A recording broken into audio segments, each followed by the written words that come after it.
आज आपण 1784चा पिटचा कायदा अगदी सोप्या शब्दामध्ये समजून घेणार आहोत. त्याआधी रेग्युलेटिंग ॲक्ट 1773 बघितला नसेल तर चॅनलला व्हिजिट करा. मी खाली लिंक ॲड करते. आता थोडंसं बॅकग्राऊंड समजून घेऊया की हा कायदा का करण्यात आला होता. बघा, रेग्युलेटिंग ॲक्टने काय केलं होतं की वॉरन हेस्टिंगला बंगालचा गव्हर्नर जनरल बनवलं होतं आणि त्याच्याकडे सगळ्या पॉवर होत्या. मद्रासवरती कंट्रोल करायच्या आणि बॉम्बेवरती कंट्रोल करायच्या. परंतु मद्रास आणि बॉम्बेचे जे गव्हर्नर होते ना, ते आणीबाणीचं कारण द्यायचे की एमर्जन्सी आहे आणि स्वतःच काय करायचे, युद्ध करायचे. मग काय केलं बॉम्बेने, तर मराठ्यांच्या विरोधामध्ये युद्ध जाहीर केलं होतं. त्याचबरोबर मद्रासने काय केलं होतं, प्रेसिडेन्सीने, तर म्हैसूरसोबत युद्ध जाहीर केलं होतं.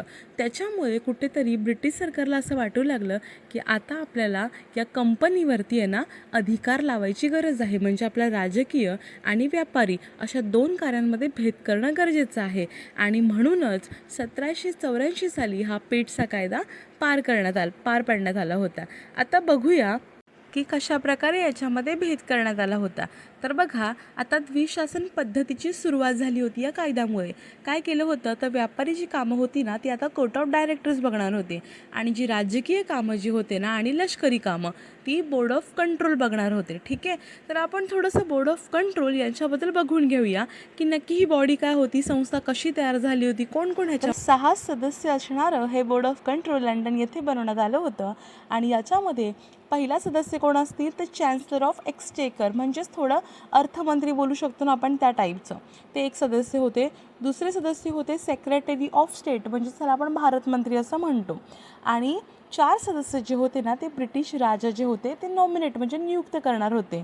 मग ते कुठले असतील तर प्रिव्ही काउन्सिलचे सदस्य असणार होते. ठीक आहे, आता बघूया की या बोर्ड ऑफ कंट्रोलची कार्य किंवा अधिकार काय होते. बघा, बोर्ड ऑफ कंट्रोलला मोठ्या प्रमाणावर अधिकार भेटलेले. कुठले कुठले तर नागरी, लष्करी आणि रेव्हेन्यूचे संबंधित म्हणजे महसुलाच्या संबंधित सगळ्यावर देखरेख करायची आणि नियंत्रण ठेवायचं होतं. त्याचबरोबर जे कंपनीचे कोर्ट ऑफ डायरेक्टर्स होते ना ते जे पण आदेश पाठवतील, खलिते पाठवतील, त्याची चेक करणं आणि त्याच्यामध्ये चेंजेस हवे असतील तर चेंजेस करण्याचं काम जे आहे ते बोर्ड ऑफ कंट्रोल करत होते.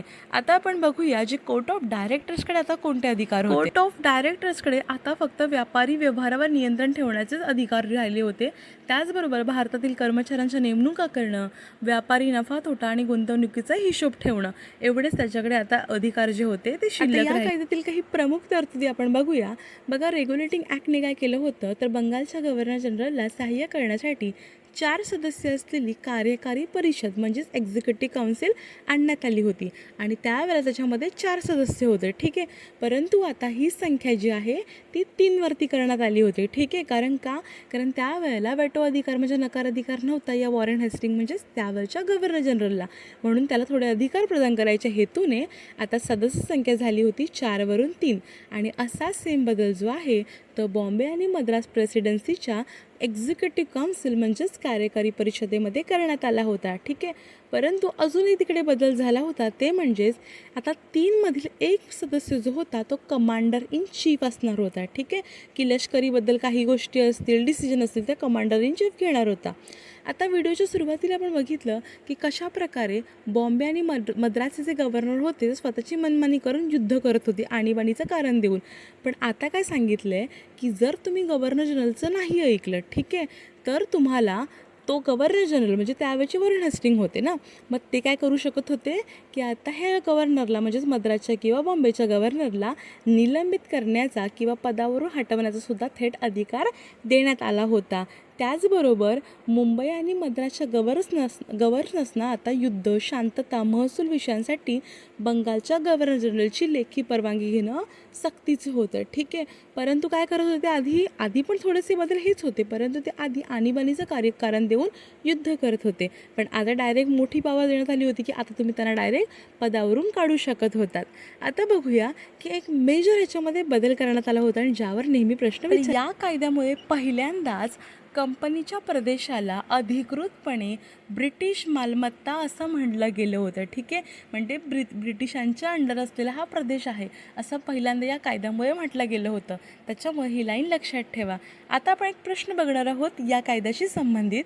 तर बघा, प्रश्न असा आहे की ब्रिटिश सरकारने कोणत्या कायद्यान्वये ईस्ट इंडिया कंपनीच्या व्यापारी आणि राजकीय कार्यांमध्ये पहिल्यांदाच भेद करण्यात आला किंवा पूर्णपणे वेगळी करण्यात आली. 1773चा रेग्युलेटिंग ॲक्ट, 1784चा पिट्स इंडिया ॲक्ट की 1813चा चार्टर ॲक्ट की 1833चा चार्टर ॲक्ट.